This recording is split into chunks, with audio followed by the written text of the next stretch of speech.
안녕하세요. 춘천 한마음교회 이재권입니다. 가정이 화목해야 만사가 형통하다는 가화만사성이란 말이 있죠. 어린 시절 우리 집에 가훈이었어요.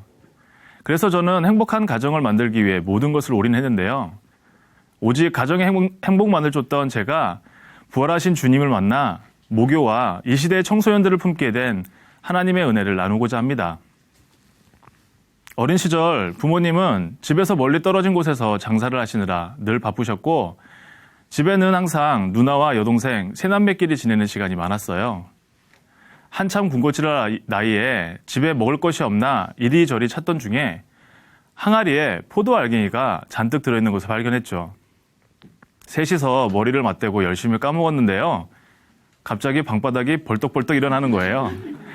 알고 보니 그것은 아버님이 즐겨 드시던 포도주였어요. 이렇게 어린 남매끼리만 지내다 보니 크고 작은 사건 사고가 많았습니다. 학교가 끝나면 곧장 집으로 가지 않고 이 친구 저 친구 집을 자주 들리곤 했는데요. 집에서 기다리는 사람도 없는데 바로 가기 싫더라고요.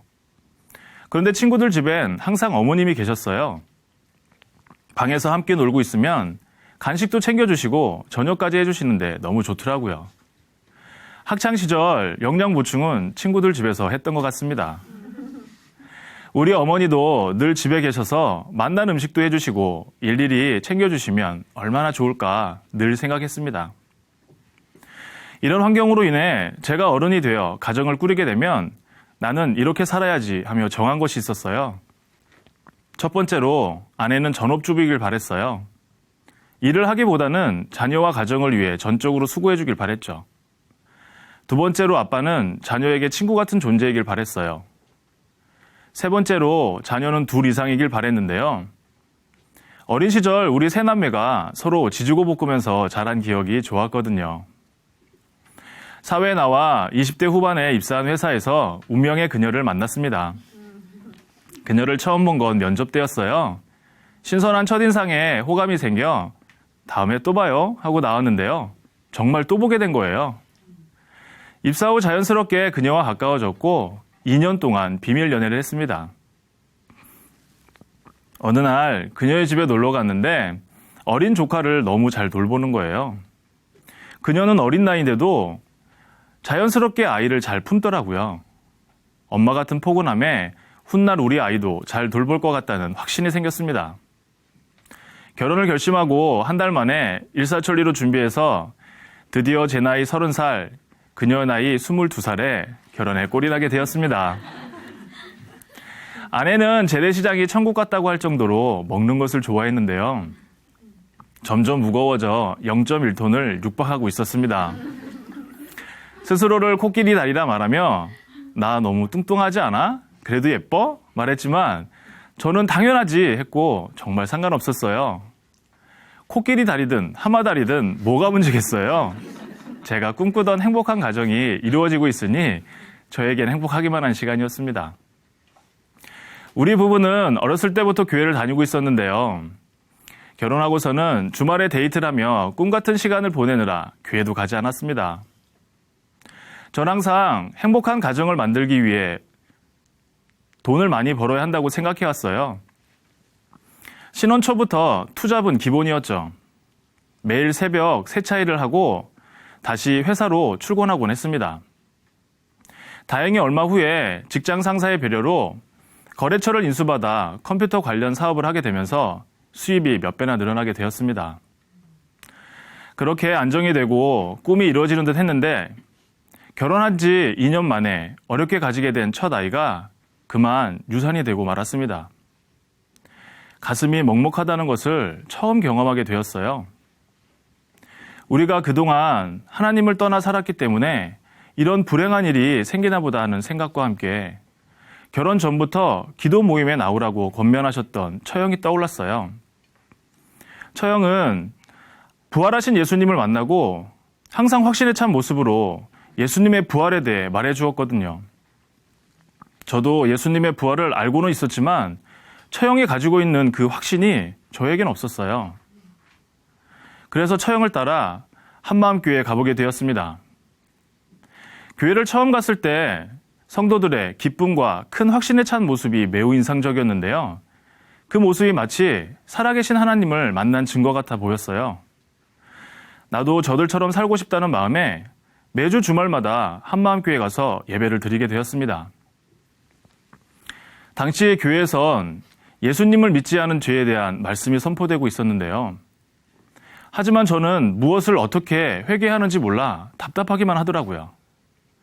그러던 어느 날 목사님께서 부활 따로, 회개 따로가 아니라고 말씀하시는 거예요. 부활의 주를 만나는 순간 회개는 즉시로 일어나는 거라고요. 그러고 보니 교회는 다녔어도 예수님이 정말 부활하셨는지 진지하게 고민해보지 않았더라고요. 남들이 그렇다고 하니까 그런가 보다 하며 동의만 했었던 거예요. 그 당시 저에게 매주 말씀을 전해두던 형님이 계셨는데요. 그 형님은 항상 세계사 교과서와 사회과 부도를 가지고 다니시며 예수 그리스도는 역사책에도 기록되어 있다며 반복해서 말씀해 주셨어요. 어느 날 역사적 사실이라는 말이 제 귀에 너무도 선명하게 들렸습니다. 역사적 사실. 그래, 역사 속 모든 인물들을 다 만나볼 수는 없잖아. 하지만 이들은 모두 실존 인물이잖아. 그제서야 사실이 사실로 인정되며 예수님의 부활이 역사적 사실이라는 것을 확증할 수 있었습니다. 부활이 사실이라는 것이 확실해지는 순간 그동안 듣고 들었던 말씀이 하나로 꿰어지기 시작했어요. 성경대로 그리스도께서 우리 죄를 위하여 죽으시고 장사 지낸 바 되었다가 성경대로 사흘 만에 다시 살아나사 성경대로 성경에 하나님이 사람의 몸을 입고 오셔서 죽으시고 부활하실 것이 예언되어 있었는데 그 예언이 그대로 성취되었구나. 예수님이 정말 하나님이시구나. 예수님이 전능하신 하나님이라는 사실 앞에 서니 나의 모든 것이 낱낱이 밝혀지는 것 같았습니다. 내가 원하는 대로 가정의 모습을 정해놓고 그것을 하나하나 채워가며 만족해하는 저는 육체의 욕심과 마음이 원하는 것을 따라 사는 자였어요. 결국 가족의 행복을 위해 사는 것이 나의 만족과 욕심을 채우기 위해서였던 거였어요. 이것이 그대로 비춰지는데 정말 숨고 싶었습니다. 하나님, 저는 절대 아닙니다. 저는 제 가족의 행복만을 위해 산 것밖에 없습니다. 아무리 부인하고 변명을 해봐도 소용이 없었어요. 넉넉지 못한 가정, 바쁜 부모님, 그런 환경을 탓하며 스스로 정한 행복의 기준, 그 행복을 갖고 싶어 욕심을 따라 모든 것을 했으니까요. 그런 욕심을 어느 정도 이루게 되면 하나님을 버리고 어려움이 오면 하나님을 다시 찾는 악한 중심, 그게 바로 저였습니다. 제가 바로 본질상 진노의 자녀였습니다. 그런데 하나님께서는 그런 저를 위해 독생자 예수님을 보내셨더라고요. 예수님은 진노의 자녀를 하나님의 자녀로 회복시키시고 주인이 되시기 위해 죽으시고 부활하신 거였어요. 내 마음에 하나님 두기 싫어하고 내가 주인 되어 살았던 것이 하나님이 죽으셔야 할 정도로 무서운 죄였어요. 내 죄 때문에 하나님이 죽으셔야 했다니 정말 어찌할 바를 몰랐습니다. 정말 잘못했다고 용서해달라고 답작 엎드려 기도하는데 그런 나를 안고 함께 죽으시고 함께 부활하셔서 더 이상 나를 위해 살지 말고 하나님과 함께 살자고 하시는데 그 사랑에 고꾸라질 수밖에 없었습니다. 회개할 수밖에 없었어요. 나와 영원히 함께 하시려고 죽으시고 부활하셨는데 전능자께서 이렇게까지 나를 사랑하시는데 두 번 다시는 내가 주인 되어 살지 않겠습니다. 이제는 예수 그리스도만 나의 진정한 주인으로 모셔드립니다. 온 마음 다해 고백하였습니다. 그리고 얼마 뒤 제가 졸업한 고등학교에 관한 소식을 듣게 되었습니다.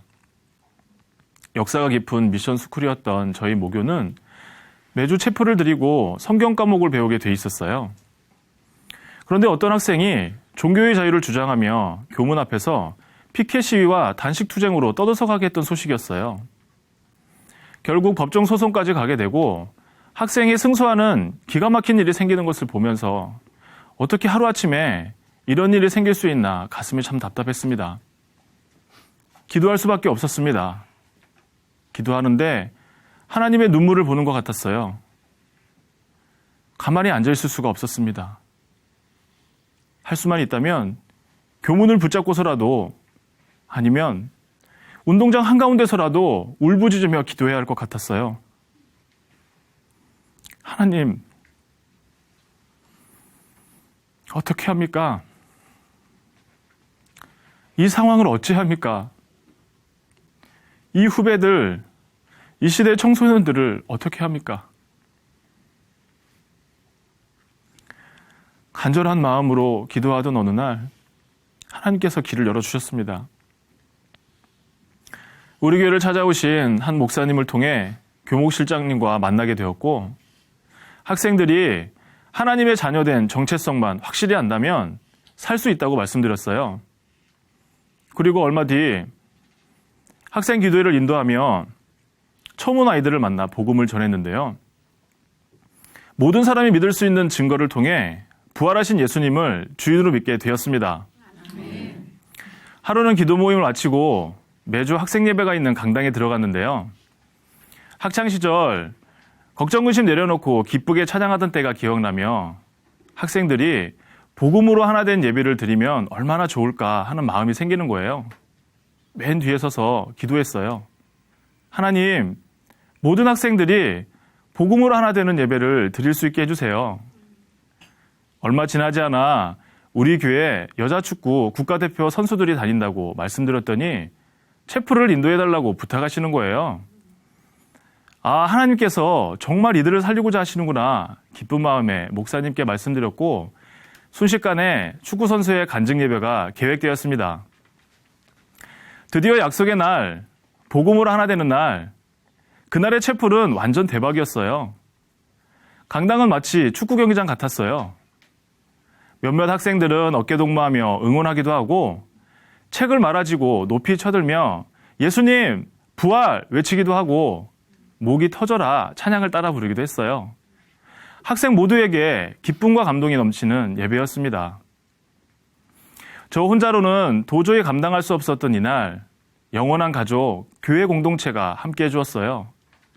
각자 맡은 자리에서 찬양으로, 율동으로, 기도로 섬겨주었습니다. 말씀 선포는 여자축구 국가대표 서현숙 선수가 해주었는데요. 20살의 어린 나이였지만 본인이 만난 예수님을 담대히 전하며 부활의 복음을 간단하고 확신 있게 반복적으로 선포했어요. 보이지 않는 하나님을 모든 사람이 믿을 수 있는 증거, 부활로 믿게 되는 것이고 예수님이 우리의 주인 되시기 위해 죽으시고 부활하셨다고 선포하였어요. 천여 명의 학생들이 예수님을 주인으로 고백하는 놀라운 예배였습니다. 채플이 끝나고 한 아이에게 매주 이렇게 호응이 좋냐고 물었더니 오늘이 가장 좋다고 매주 오늘 같았으면 좋겠다고 하는 거예요. 또 다른 아이에게 하나님을 믿을 수 있는 증거가 뭐라고 물었더니 부활이요 하더라고요. 아이들 마음에 복음이 선명하게 새겨진 것이 너무 감사했습니다.